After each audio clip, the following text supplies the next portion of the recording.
السلام عليكم ورحمة الله وبركاته، حبايبنا المنجوية، كل سنة وحضراتكم طيبين.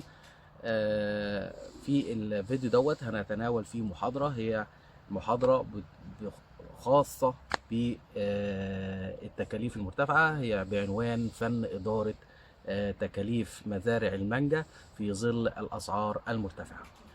زي ما حضراتكم عارفين ان النهارده الاسعار بدات، مش بدات، الاسعار بقت فعلا حاجه مهوله، بقت اسعار مرتفعه بطريقه بشعه. النهارده لازم كل مهندس، كل مدير مزرعه، كل استشاري، كل مستثمر، كل مزارع صغير، كل الاشخاص المتعلقين باداره او بمزارع المانجا بداوا من النهارده يحسبوها، وبداوا من النهارده يفكروا في ازاي يقللوا تكاليف الانتاج. طيب النهارده فن تكاليف الانتاج بتاعت المانجا دي عشان تبدا تفكر فيها في عده نقاط لازم تكون عامل حسابها، والا ممكن يضيع منك المحصول، او ممكن تخسر لا قدر الله الارض بتاعتك بالكامل، او على الاقل يعني يبقى ليها مردود انك تبيع ارضك، او ان انت تبطل استثمار في الزراعه بشكل عام. طيب ايه بعض النقاط دي؟ احنا هنتكلم في اول نقطه، وهي فن اداره التربه نفسها. انت النهارده التربه اول حاجه تبدا بيها عشان تقدر تفكر في تقليل التكاليف. يبقى عشان اقلل تكاليفي لازم اكون عارف التربه بتاعتي كويس.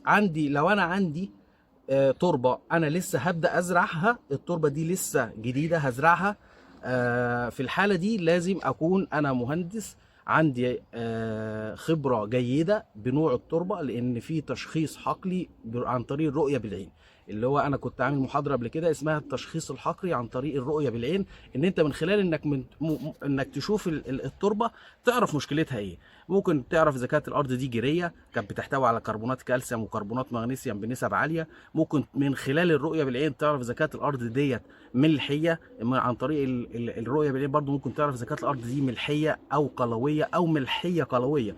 ففي كل نوع من انواع الاراضي دي لازم انت تبقى مدرك النوع ده عشان خاطر تقدر تتعامل معاه في برامج الري والتسميد بتاعتك.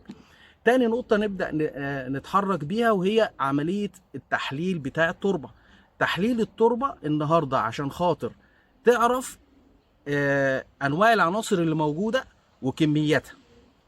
نوع العنصر النهاردة مهم جدا، لأن النهاردة في عناصر التربة بالنسبة للمانجا الاحتياج المانجا ليها مش كتير. فأنت النهاردة لما بيبقى العنصر ده متوفر في التربة بكمية عالية، طب انت هتضيفه ليه؟ طب العنصر ده وجوده بالكمية العالية دي اكيد هيبقى ليه مشكلة في تثبيت عناصر اخرى، فانت لازم تبقى عارف العنصر ازاي دوت هيسبب لي تثبيت او هيوقف امتصاص عناصر اخرى. يبقى انا بهتم بالعناصر دي على حساب العنصر ده. تمام؟ دي الحاجة ده بالنسبة للأراضي اللي هي لسه هتستصلح وهتزرع. طب بالنسبة للأراضي اللي هي قائمة بالفعل وشغالة وبقالها سنين شغالة، برضو حتة إدارة أو فن إدارة التربة ده مهم جدا عشان خاطر أوفر في تكاليفي. ليه؟ النهاردة أنا الجدول السمادي بتاعي كل سنة بيتسبب في زيادة العناصر اللي موجودة في التربة، فأنا لازم أقوم بعملية التحليل اللي هي بتاعة التربة طبعا، وفي نفس الوقت بعد الإنتاج لازم أقوم بعملية التحليل بتاعة الأوراق. ولكن احنا خلينا دلوقتي في الشق الخاص بالتربه. النهارده لازم المزرعه اللي هي قائمه وانتاجيتها شغاله بالفعل وبقالها اكتر من 10 سنين، لازم انا يكون عندي درايه جيده بنوعيه التربه اللي انا شغال معاها. هل هي تربه رمليه؟ ولو تربه رمليه هل هي خشنه ولا ناعمه؟ هل هي تربه سلتيه؟ هل هي تربه طاميه؟ هل هي تربه طفليه؟ هل تربه زلطيه؟ كل الانواع بتاعت الترب دي بتحكمني في ان انا ازاي اوفر في التكليف. ليه؟ لان لو الارض عندي تربه رمليه خشنه، انا في الحاله دي لازم اهتم بالماده العضويه كتير جدا، لازم اهتم بيها كل سنه. طب لو تربه كالسيه او جيريه يعني برضو نفس الكلام، لازم اهتم بالماده العضويه ايا كان نوعها، برضو اهتمام كبير جدا عشان اقدر اوفر في البرامج السماديه اللي بعد كده. كذلك الامر لو الارض سلتيه او ارض مثلا طاميه، ففي حاله النوعين من الاراضي دي اراضي لازم اهتم بيها في عنصري الملوحه، لان الملوحه والقلويه ممكن يبقى في عندي هنا مشكله، لكن موضوع الماده العضويه ضروري في جميع انواع الاراضي. لكن الاراضي اللي هي بتبقى ناعمه دي لازم اكون انا دارس كويس قوي الجدول التحاليل بتاعي في التربه دي، عشان اعرف العنصر انه العالي او نسبته عاليه، بالتالي ابدا العنصر دوت ما ايه ما يثبطليش عناصر تحت. طيب ده بالنسبه للتربه. طب بالنسبه للتسميد، بالنسبه بقى للري نفسه، شق الري هنا بيعتمد على حاجتين. اول حاجه النهارده انت لو عرفت نوع التربه هتقدر تعرف كميه الميه اللي الجدر عايزها. طب تقدر تعرف كميه الميه دي ازاي؟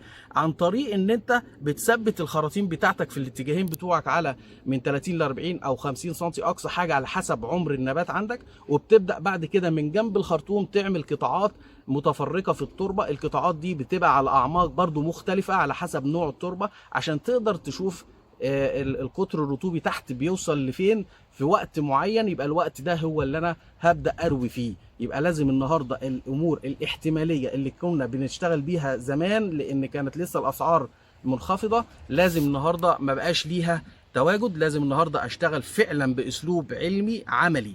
ليه؟ لان النهارده الخبره، شق الخبره لوحده لا ما بقاش ينفع، شق العلم لوحده ما بقاش ينفع، لازم الشقين يكونوا مكملين. النهارده احنا اتكلمنا عن نقطه واحده وهي فن اداره التربه، سواء قبل الزراعه او في التجهيز، او فن اداره التربه بعد الزراعه. ان شاء الله في الحلقات القادمه، عشان ما نطولش عليكم، هنتكلم في هناخد بقى ايه فن اداره برامج الري والتسميد، فن اداره المجموع الخضري اثناء الانتاج، فن اداره التأليم، ودي العملية لوحدها وانا هتكلم فيها لوحدها، لان دي من اهم العمليات اللي ممكن من خلالها توفر في التكاليف بتاعتك في التربة. بجانب فن تكاليف إدارة المواد أو مستلزمات الزراعة، دي مهمة جدا وهنبدأ نتكلم فيها إن شاء الله، عشان خاطر دي برضو عملية هامة ومهمة جدا، لأن عمليات الخلط النهاردة أصبحت بقت مطلوبة، على أساس إن أنا أوفر في عملية الرش أو عملية المكافحة أو عملية التسميد، ولكن بنظام معين وبطريقة سليمة، عشان خاطر ما أخسرش وما أضرش لا نباتي ولا أضر التكاليف اللي أنا دفعتها، ونوصل بأعلى إنتاجية بأقل تكاليف. وكان معكم المهندس حسام أبو زهرة، والسلام عليكم ورحمة الله وبركاته.